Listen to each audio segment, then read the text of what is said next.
Hi hello నమస్తే welcome to Telugu కథల ప్రపంచం. ఈరోజు మనం చెప్పుకోబోయే కథ పెరటి మొక్క.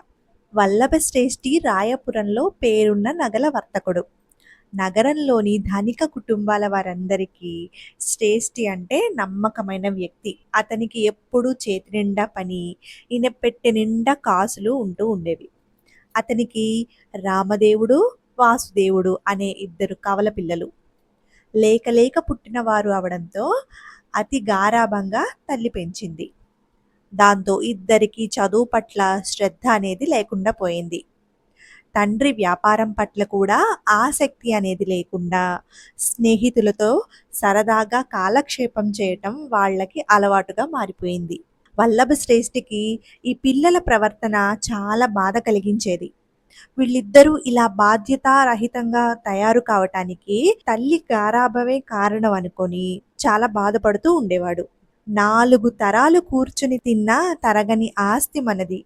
అల్లారు ముద్దుగా పెరిగిన పిల్లలు కష్టపడి పనిచేసి సంపాదించుకోవాల్సిన అవసరం ఏముంది అని ఎదురు ప్రశ్న వేసేది ఆయన భార్య. ఇక ఆమెతో మాట్లాడి లాభం లేదు అనుకున్న శ్రేష్ఠి అంతటితో ఆ విషయాన్ని వదిలిపెట్టేసేవాడు. 2 రోజుల తర్వాత శ్రేష్ఠి తన కొడుకుల్ని పిలిపించి, విజయనగరంలో ఉన్న నా మిత్రుడు వరదయ్యకు చాలా అత్యవసరంగా ఈ లేఖను మీరివ్వాలి. ఆ పని చాలా గోప్యంగా జరగాలి. అందుకే మీ ఇద్దరిని నేను పంపాలి అనుకుంటున్నాను. ఈ లేఖను తీసుకుని వెళ్ళి ఆయన చేతికి ఇవ్వండి. విజయనగరం అద్భుతమైన చారిత్రక నగరం. అక్కడి వింతలన్నీ చూసి నెమ్మదిగా తిరిగి రండి అన్నాడు. అన్నదమ్ములు అందుకు సంతోషంగా అంగీకరించి అప్పటికప్పుడే బయలుదేరి విజయనగరం వెళ్లారు. లేఖ అందుకొని చదివిన వరదయ్య మౌనంగా తల పంకించాడు. ఆ తర్వాత మిత్రుడి కొడుకులిద్దరికీ ఆతిథ్యం ఇచ్చి నగరంలోని వింతలు విశేషాలు చూడటానికి ఏర్పాటు చేశాడు. వరదయ్య భార్య వారిని ప్రేమతో ఆదరించింది. వరదయ్యకు కవల ఆడపిల్లలు. వాళ్ళ పేర్లు శ్రేష్ఠ, శ్వేత. చూడ చక్కని వారు, మంచి గుణవంతులు.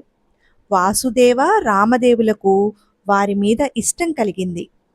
వారం రోజుల తర్వాత వల్లభ శ్రేష్ఠి నుంచి ఒక సేవకుడు ఒక ఉత్తరాన్ని తీసుకొచ్చాడు. అందులో, నాయనలారా, అనుకోని ప్రమాదం వచ్చి పడింది. 4 రోజుల క్రితం మన దుకాణంలో పెద్ద దొంగతనం జరిగింది. రాత్రికి రాత్రే మన ఆస్తి అంతా దొంగల పాలయ్యింది. ఊళ్ళో వాళ్ళు కుదవ పెట్టిన బంగారం కూడా పోవడంతో వెంటనే ఇవ్వమని వాళ్ళు నన్ను నిర్బంధిస్తున్నారు. నన్ను రాజుగారి వద్దకు తీసుకెళ్లటానికి సన్నాహాలు చేస్తున్నారు. ఈ అవమానం భరించలేని నేను, మీ అమ్మ ఊరొదిలి వెళ్ళిపోతున్నాం. మంచి రోజులు మనకు కలిసొస్తే తిరిగి కలుద్దాం అని రాసుంది. ఈ ఉత్తరం చదివిన కొడుకులిద్దరికీ గుండె జారినంత పనైంది. భవిష్యత్తు పట్ల భయం పట్టుకుంది. ఈ సంగతి విన్న వరదయ్యలో అనూహ్యమైన మార్పు వచ్చింది. ఊరికే కూర్చుని తినేవాళ్లను పోషించటానికి నేను మీ నాన్నలాంటి కోటీశ్వరుణ్ణి కాను. ఇక మీ దారి మీరు చూసుకోండి అన్నాడు ఆ అన్నదమ్ములతో. ఆ మాటలు విని వాళ్ళు అవమానంతో కుచించుకుపోయారు. అయినా ఏ పని చేతగాని తమకు పూట ఎలా గడుస్తుంది? అందువల్ల అభిమానం చంపుకొని వరదయ్యనే తమకు ఏదైనా పని ఇప్పించమని ప్రాధేయపడ్డారు.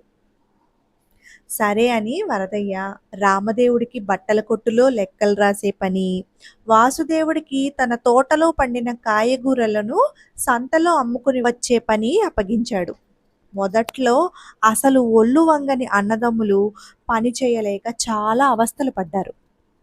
చూసావా తమ్ముడు, ఈ వరదయ్య ఎంత కర్కోటకుడో! నిన్న లెక్కల్లో 10 రూపాయలు తక్కువైందని నాకు తిండి కూడా పెట్టలేదు బాధగా అన్నాడు రామదేవుడు వాసుదేవుడితో. అవునన్నయ్యా, గంపల కొద్దీ కాయగూరల్ని మోసుకుపోమ్మంటాడే తప్ప ఒక్క బండి కూడా కట్టించడు. రోజు 4 కోసుల దూరం బరువులు మోస్తూ వెళ్ళి వస్తున్నా జాలి లేదు తనకి అని తన గోడు కూడా చెప్పుకున్నాడు వాసుదేవుడు. పోనీలే, నాన్నగారు అన్నట్టు కష్టపడ్డవాడికి ఎప్పుడూ ఫలితం దక్కకుండా పోదు. మనకు మంచి రోజులొస్తాయి అని తమ్ముణ్ణి ఊరడించాడు వాసుదేవుడు. రోజులు గడుస్తున్న కొద్దీ అన్నదమ్ములిద్దరికీ పని మీద శ్రద్ధ కలిగింది. వ్యాపారంలోని మెలకువలు అర్థం కాసాగాయి. వరదయ్య కూతుళ్ళు శ్రేష్ఠ రామదేవుణ్ణి, శ్వేత వాసుదేవుణ్ణి అభిమానంగా చూసుకోసాగారు. వరదయ్య నెల జీతం కింద కొంత సొమ్ము ఇవ్వడంతో దానిని వాళ్ళు జాగ్రత్తగా దాచుకున్నారు. 6 నెలల తర్వాత వల్లభశ్రేష్ఠి భార్యతో కలిసి విజయనగరం వచ్చాడు.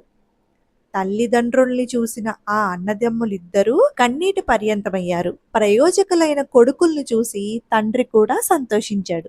మిత్రమా, పోయిన సొమ్ము దొరికింది. కష్టార్జితం ఎక్కడికి పోదని నాకు అర్థమైంది. ఇక మా ఊరెళతాం. నీకు వేల వేల కృతజ్ఞతలు అన్నాడు శ్రేష్ఠి వరదయ్యతో. మీ కొడుకులతో పాటు మీ కోడళ్లను కూడా తీసుకెళ్ళు మిత్రమా. నా కూతుళ్లకు ప్రయోజకులైన భర్తలు దొరికారు అన్నాడు వరదయ్య నవ్వుతూ. శ్రేష్ఠి అందుకు సంతోషంగా అంగీకరించాడు. పెళ్లి జరిగిన మరునాడు, నా బట్టల వ్యాపారం కన్నా నీ బంగారం వ్యాపారం విలువైనది కదా. నాకన్నా నువ్వే మంచి వ్యాపారవేత్తవి. నువ్వే నీ కొడుకులను దారిలో పెట్టవచ్చు కదా. దొంగతనం జరిగిందన్న నెపంతో నా దగ్గర పనివాళ్లను చేశావెందుకు మీ వాళ్ళని అని అడిగాడు వరదయ్య వియ్యంకుణ్ణి రహస్యంగా. పెరటి మొక్క వైద్యానికి పనికి రాదు అంటారు కదా. నా దగ్గరున్నంత వరకు నా బిడ్డలకు కష్టించే తత్వం రాదని నాకు అర్థమైంది. అవసరం ఉంటే తప్ప వాళ్ళు ఏ పనికి లొంగరని నేను తెలుసుకున్నాను. అందుకే ఈ ఆలోచన చేశాను అన్నాడు వల్లభశ్రేష్ఠి. తండ్రికి తగ్గ తనయులుగా అనతి కాలంలోనే రామదేవ వాసుదేవులిద్దరూ రాయపురంలో మంచి పేరు తెచ్చుకున్నారు. ఇదేనండి ఇవాల్టి కథ. మరొక మంచి కథతో మళ్ళీ కలుసుకుందాం. మా ఛానల్ కనుక మీకు నచ్చినట్లయితే లైక్ చేయండి. మీ ఫ్రెండ్స్ అండ్ ఫ్యామిలీ మెంబర్స్ తో షేర్ చేయండి. మీ విలువైన సలహాలను, అభిప్రాయాలను కామెంట్ రూపంలో తెలియజేయండి. ఛానల్ ని సబ్స్క్రైబ్ చేసి మీ అందరి సపోర్టు నాకు అందిస్తారని కోరుకుంటున్నాను.